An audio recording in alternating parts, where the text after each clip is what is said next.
We're following a developing story from our nation's capital now, a Supreme Court decision that could impact our state. Today, the U.S. Supreme Court decided that redistricting in an attempt to get a particular party elected is not a court decision.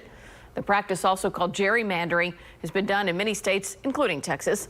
Channel 2's Phil Archer is joining us live with the court's decision and what it means for Texas and the area. Phil? Yeah, what the court essentially said in that ruling is that policing gerrymandering is a political question, best left to Congress or state legislatures, not the courts. And what that means in Texas is that both parties now are going to be even more intensely focused on next year's round of state elections that will determine who controls redistricting. Texas is considered one of the most gerrymandered states in the country. The current district lines favor Republicans, but Democrats held sway in the past and are making inroads now.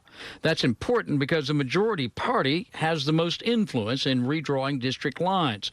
So the court's ruling today is likely to intensify the push by both parties to fill seats in the state legislature. The stakes are even higher.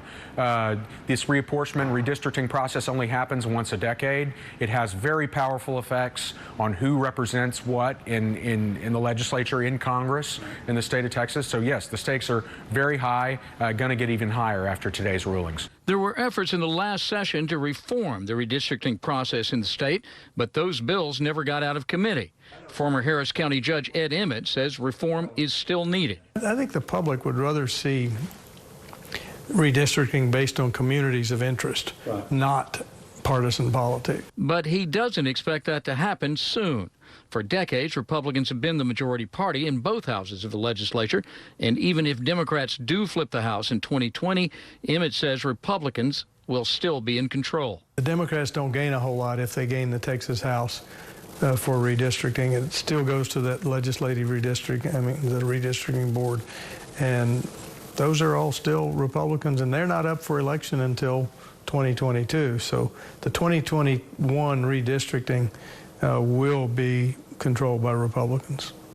The High Court's ruling today does not affect cases based on racial redistricting. The federal court is currently overseeing a case, the lines of a congressional seat in Fort Worth right now, where allegations of racial gerrymandering were raised.